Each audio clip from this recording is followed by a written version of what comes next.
नमस्कार दोस्तों। आज हम भगवान श्री गणेश की एक बहुत ही सुंदर कथा लेकर आप सभी के समस्त उपस्थित हैं। दोस्तों, अगर चैनल पर नए हैं तो चैनल को सब्सक्राइब करना ना भूलें और वीडियो को लाइक कर दें, शेयर कर दें। चलते हैं कहानी की तरफ। बहुत प्राचीन समय की बात है। एक छोटे से गांव में एक ब्राह्मण परिवार रहता था। ब्राह्मण बड़ा ही धर्मनिष्ठा, सत्यवादी और परोपकारी था, परंतु उसकी स्थिति अत्यंत साधारण थी। घर की हालत इतनी कमजोर थी कि कभी-कभी परिवार को भूखा सोना पड़ता। फिर भी उसके मन में भगवान के प्रति अटूट श्रद्धा थी। वह प्रतिदिन संध्या और प्रातःकाल गणेश जी का नाम लेकर ही अपने दिन की शुरुआत करता। गांव के लोग कहते थे कि यह ब्राह्मण निर्धन अवश्य है, परंतु इसका मन बड़ा ही पवित्र है। उसकी पत्नी भी पवित्रता और अत्यंत भक्ति भाव से युक्त थीं। दोनों मिलकर जैसे तैसे जीवन गुजार रहे थे, परंतु घर में कभी भी शिकायत का स्वर नहीं गूंजा। बच्चों को भी वे यही सिखाते, बच्चों, धन संपत्ति सब नश्वर है, परंतु भगवान के प्रति भक्ति और सच्चाई ही मनुष्य का असली धन है। एक वर्ष गणेश चतुर्दशी का पावन पर्व आया। पूरे गांव में उत्सव का माहौल था। हर घर में भगवान गणेश की मूर्ति स्थापित की गई। मिठाइयाँ बन रही थीं, मोदक तैयार हो रहे थे और गली-गली में मंगल ध्वनि सुनाई दे रही थी। ब्राह्मण ने भी संकल्प लिया कि इस बार वह अपने सामर्थ्य के अनुसार गणेश जी की पूजा अवश्य करेगा। पत्नी ने कहा, स्वामी, हमारे घर में ना तो धन है, ना ही कोई विशेष सामग्री। दूसरों के घर जैसे भव्य भोग हम कैसे चढ़ाएंगे? क्या केवल जल और पुष्प से गणेश जी को प्रसन्न किया जा सकता है? ब्राह्मण ने मुस्कुराते हुए उत्तर दिया, देवी देवता वस्त्र, आभूषण या भोग की समृद्धि नहीं देखते, वे तो भक्त के भाव को देखते हैं। यदि हमारे मन में सच्ची श्रद्धा है तो साधारण से साधारण वस्तु भी उन्हें प्रसन्न कर सकती है। चलो, घर में जो थोड़ा बहुत अन्न है उसी से हम भोग बनाएंगे। घर में थोड़ा सा चावल रखा था, थोड़ी सी शक्कर और दूध भी उपलब्ध था। पत्नी ने मन ही मन प्रार्थना की और इन सबको मिलाकर खीर बनाने का निश्चय किया। उसने अपने छोटे से आंगन में लकड़ी के चूल्हे पर बर्तन रखा, दूध चढ़ाया, उसमें चावल डाले और धीमी आंच पर पकने दिया। पकते पकते खीर की सुगंध पूरे आंगन में फैल गई। बच्चों की आंखें खीर देखकर चमक उठीं, परंतु माता ने कहा, बच्चों, यह खीर भगवान गणेश का भोग है। पहले हम इसे बप्पा को अर्पित करेंगे, उसके बाद ही यह हमारे लिए प्रसाद बनेगा।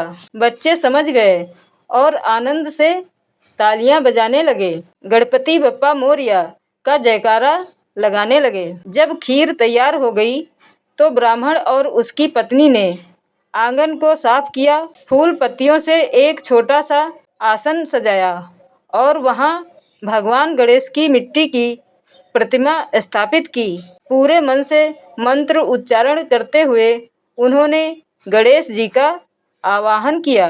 ब्राह्मण ने दोनों हाथ जोड़कर प्रार्थना की, हे विघ्नहर्ता गणेश, मैं निर्धन अवश्य हूँ, परंतु मेरे मन में आपके लिए अटूट श्रद्धा है। यह खीर अत्यंत साधारण है, परंतु मेरी भक्ति से बनी है। कृपा करके इसे स्वीकार करें। पत्नी की आंखों में आंसू आ गए। उसने सोचा, काश मेरे पास सोने चांदी के पात्र और विभिन्न मिठाइयाँ होती, परंतु यह मेरा सौभाग्य है कि मैंने साधारण खीर भी अपने भगवान को अर्पित कर पा रही हूँ। दोनों ने खीर का पात्र गणेश जी के सामने रख दिया और ध्यान से बैठ गए।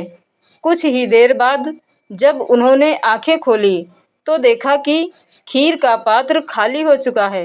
वे आश्चर्यचकित रह गए। ब्राह्मण ने पत्नी से पूछा, क्या तुमने खीर हटाई? पत्नी ने कहा, नहीं स्वामी, मैंने आपके साथ ही ध्यान में बैठी थी। तभी आकाशवाणी हुई, भक्त, यह खीर तुम्हारे भाव और भक्ति से इतनी पवित्र हो गई कि मुझे स्वयं आकर इसका ग्रहण करना पड़ा। आज से यह खीर चमत्कारी हो गई है। तुम्हारे जीवन में अब कभी अन्न की कमी नहीं होगी। दोनों ने पुनः पात्र देखा तो वह खीर से भरा हुआ था। आश्चर्य यह कि जितनी बार वे उसमें से खीर निकालते, पात्र फिर से भर जाता। अब घर में कभी भोजन की कमी नहीं रहती। बच्चों ने जब खीर खाई तो उन्हें लगा मानो वे अमृत का स्वाद ले रहे हों। उस दिन के बाद प्रतिदिन गणेश जी के नाम से उसी खीर का प्रसाद बनता और पूरा परिवार आनंद पूर्वक भोजन करता। धीरे धीरे उनकी गरीबी दूर हो गई। खेत खलिहान में अच्छी पैदावार होने लगी। गायें दूध देने लगीं और घर में खुशहाली छा गई। जब गांव वालों ने यह समाचार सुना तो वे दौड़ते दौड़ते ब्राह्मण के घर आए। सभी ने अपनी आंखों से देखा कि सचमुच खीर का बर्तन जादू की तरह बार बार भर जाता है। गांव के मुखिया ने कहा, यह चमत्कार किसी टोटके का नहीं है, बल्कि तुम्हारी श्रद्धा और भक्ति का परिणाम है। हम सबको भी भगवान गणेश की सच्चे मन से पूजा करनी चाहिए। तब से पूरे गांव में गणेश जी की आराधना का माहौल बनने लगा। हर घर में लोग खीर बनाकर भोग लगाने लगे और यह विश्वास अटल हुआ कि सच्चे भाव से की गई पूजा कभी व्यर्थ नहीं जाती। इस कथा से हमें यही शिक्षा मिलती है, भगवान भोग की व्यवस्था नहीं देखते, वे भाव देखते हैं। सच्ची भक्ति से कृपा मिलती है। निर्धन ब्राह्मण का जीवन गणेश जी ने बदल दिया क्योंकि उसका मन पवित्र था। साधारण वस्तु भी महत्वपूर्ण बन जा सकती है। साधारण खीर भी जब भक्ति से अर्पित हुई तो वह अमृत तुल्य और चमत्कारी हो गई। भक्ति से दरिद्रता मिटती है। गणेश जी भक्तों के जीवन से निर्धन और दरिद्रता दोनों हर लेते हैं। इस कथा ने केवल एक परिवार को नहीं बल्कि पूरे गांव को भक्ति का मार्ग दिखाया।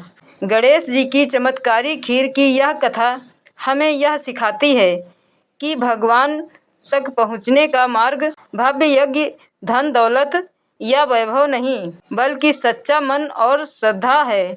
जब हम सच्चे भाव से गणेश जी का नाम लेते हैं तब वे साधारण भोग को भी स्वीकार कर हमें अपार कृपा से भर देते हैं। इसलिए गणेश चतुर्थी और प्रत्येक गणेश पूजा में यह कथा आज भी श्रद्धा से सुनाई जाती है।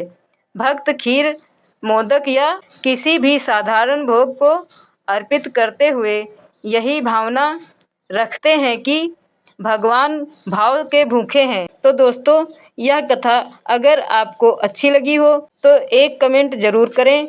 कमेंट में जय श्री गणेश लिखें और हम मिलेंगे एक ऐसी ही नई कथा के साथ। तब तक के लिए नमस्कार। भगवान श्री गणेश आप सभी पर अपनी कृपा बनाए रखें। धन्यवाद दोस्तों।